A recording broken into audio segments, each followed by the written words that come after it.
Starting next week, provincial buses will be banned on EDSA on certain hours. This as the MMDA holds a dry run on the controversial bus ban.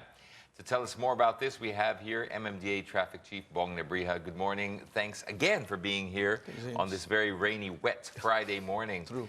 Today is the first day of the MC, the circular about banning provincial buses. What are the MMDA planning for today? Well, yeah, true, James. The LTFRB came out and published the MC31 series of 2019. Well, basically changing the routes of provincial buses and metro city buses.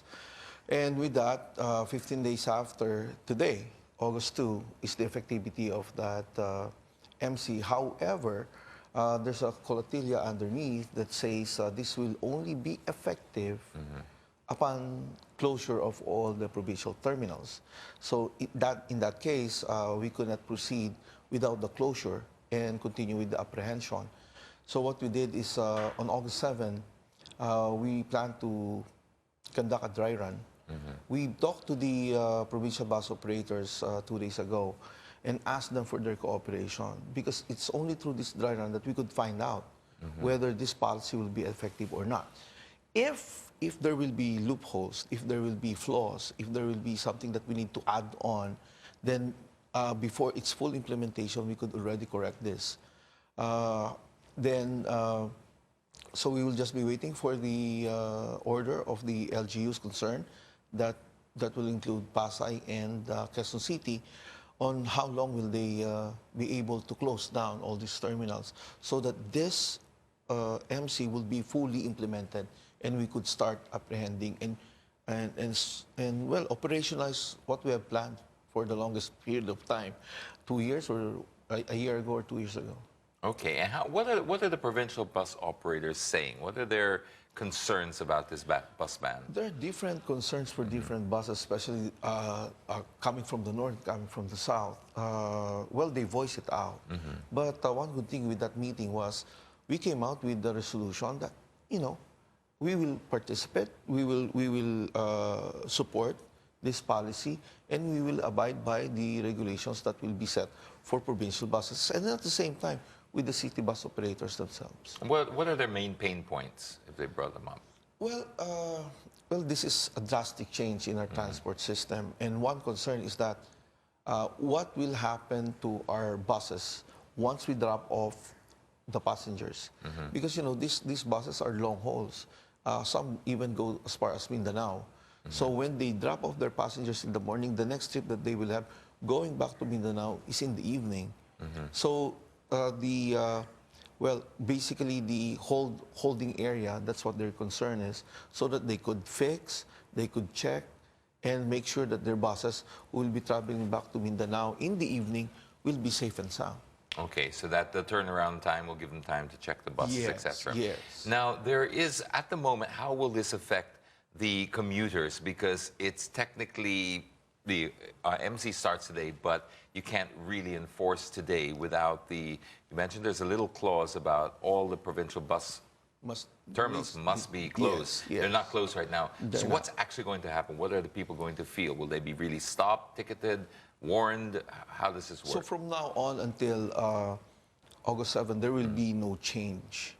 Well, nothing. It's the same status quo. But on August 7, we will start with the provincial buses holding in Santa Rosa and in Valenzuela. So if all the provincial buses will be participating, then there will be no provincial buses coming in here. And at the same time, there will be city buses who will be going to Santa Rosa, who will be extended to go to Santa Rosa, and at the same time in Valenzuela. And the provincial commuters needs to take those buses going to the endpoints of these terminals, Santa Rosa and Valenzuela. We will also be having some P2P buses. So if you have cargoes, if you have boxes that you need to bring to the provinces, what you need to do is to go to the Cubao Common Station and bring your stuff there. You will ride a P2P that will bring you either to the north in Valenzuela or to the south in Santa Rosa. So that Cubawan will remain? The common station, the common station, the bus port and the common station. It will remain, so you could go there, you can book your tickets there, and this will take you point to point either to Valenzuela or in Santa Rosa. Okay, and so this is not the first time that we've Yes. tried the bus ban. Yes. What's different this time? What are we hoping to learn from this dry run versus the previous ones?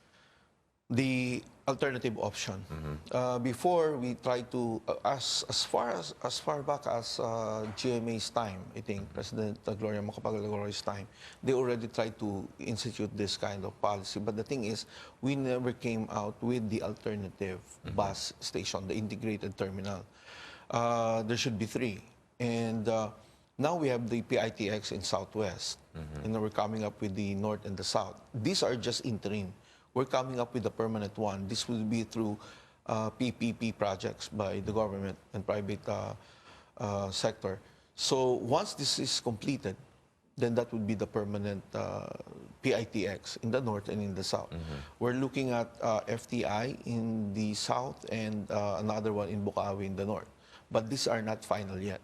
So once this PPP project push through, then that would be the final and permanent integrated terminal for these provincial buses. Why not wait till those are finished before implementing it?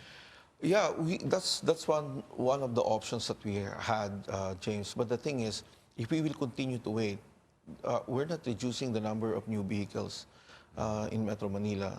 The volume is just going crazy and crazier each year.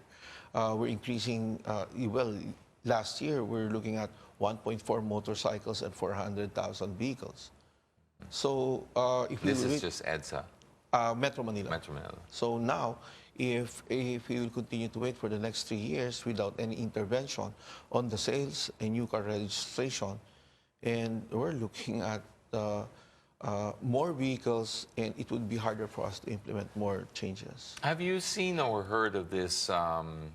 Well, there's something circulating around Facebook saying that provincial buses are only 2% Yes. of the volume. Is that an accurate figure? Yes, it's almost accurate. They form, well, 3,500 in a day. That's what the numbers that we're looking at. 3,500 also for the city buses. It's almost 50-50. But the thing is, they occupy the yellow lane. So they share the yellow lanes.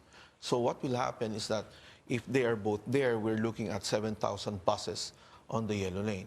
And the thing is, the Metro Manila commuters who just wants to go to work from Cubao to Makati, for example, are being delayed by the additional buses, provincial buses in the yellow lane. Okay. So we're trying to cut it out by half. So this is technically on the August 7th, this is the dry run, Dry and run. so there is an opportunity to learn from it and not possibly implement it, possibly. Possibly not implemented If we- yet until we correct. If we will find flaws, we'll find, that there's something wrong, we'll try to correct it. And if there are some lacking additional, insertions to the policy, then we'll try to include it. Okay, great. Let's move on to the road clearing because that's a big news item for motorists. How's that going? Well, the pronouncement of the President in the SONA directing MMDA, the LGUs, and even the DILG has helped us a lot. I mean, now you could see what we've been doing before is now, it's like on steroids that we Yeah. have the... You're backed up now. Yes, by the local government units. And now they're doing this on their own. So it's really a relief for us, and we're just helping out with the main thoroughfares, the national roads and the Mabuhay lanes. Are you seeing a big change, or is there anyone not resisting? Or Well, this is really a big change for everyone, right? But the thing is, more than the clearing itself, James, what we're worried about is this maintenance, the sustainability of these policies. Before, you could see, I will clear Baclaran, I will clear one Luna in Divisoria, then few hours they will come Yeah, back. makes So sense. that's the thing. That's also the challenge for the LGUs right now. okay, let's hope that sticks because that's a very big thing. Before I let you go, what's the latest update on the Pandacan Bridge? I believe we closed another bridge. Yes, we will be closing it on August 3, 10 p.m. And, well, motorists coming from Baita and Valenzuela Street, this will be greatly affected. We will be partially closing it, and we will let private vehicles get in, especially those who are residents in the areas only. But for the rest, they will be rerouted, and these routing areas will be cleared 24/7 by the Manila Police District, MMDA, and the local barangays. And just any update on the Australia Bridge, Rockwell Bridge? Well, it will take 2 years. That's what they said to us.